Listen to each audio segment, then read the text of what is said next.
Cassandre et la clé magique. Dans un petit village entouré de vastes forêts, une fillette nommée Cassandre vivait avec un esprit curieux.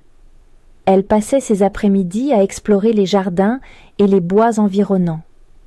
Un jour, alors qu'elle inventait de nouvelles histoires pour ses amis, elle trébucha sur une vieille clé rouillée. Intriguée, elle ramassa la clé, observant ses motifs étranges. Cassandre, avec son imagination débordante, ne pouvait s'empêcher de se demander ce que cette clé pouvait bien ouvrir. Sa curiosité la conduisit à chercher dans tous les recoins du village une porte secrète. Près de la lisière de la forêt, cachée derrière des buissons touffus, ses yeux se posèrent enfin sur une porte en pierre mystérieuse. Avec une excitation palpable dans l'air, elle introduisit lentement la clé dans la serrure. Un clic sonore résonna. Soudain, la porte s'ouvrit sur un passage qui menait à un monde entièrement dépourvu de couleurs. Le ciel était gris, les arbres noirs comme du charbon. Intriguée mais déterminée, Cassandre foula ce nouveau monde qui avait besoin d'aide. Au milieu de ce paysage terne, un petit écureuil à la fourrure argentée l'observait depuis une branche. « Salut, je suis Gribouille !» s'écria-t-il en bondissant près d'elle. « Ce monde a été volé de ses couleurs par un corbeau rusé. » Gribouille expliqua à Cassandre que pour restaurer les couleurs du royaume, il devait récupérer une pierre précieuse, dissimulée par le corbeau, en haut de la montagne sauvage. « Je vais t'aider à redonner vie à ce monde », affirma Cassandre avec courage.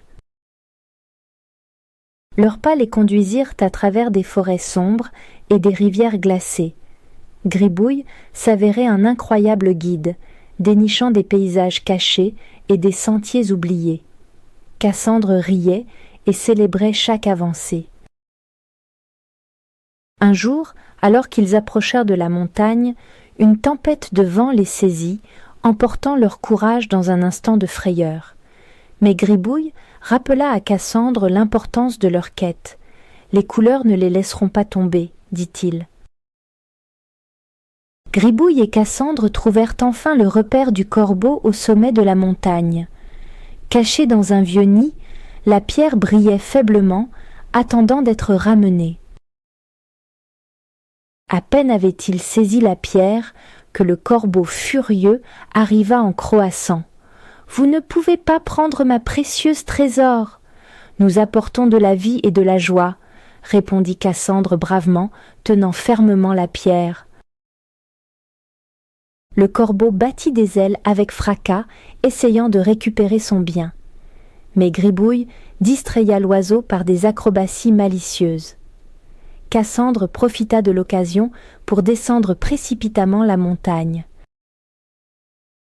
En bas, la pierre magique libéra ses couleurs dans un tourbillon éclatant. Les arbres reprirent des tons de vert, le ciel redevint bleu saphir et le royaume revint à la vie, chaque créature dansant avec allégresse.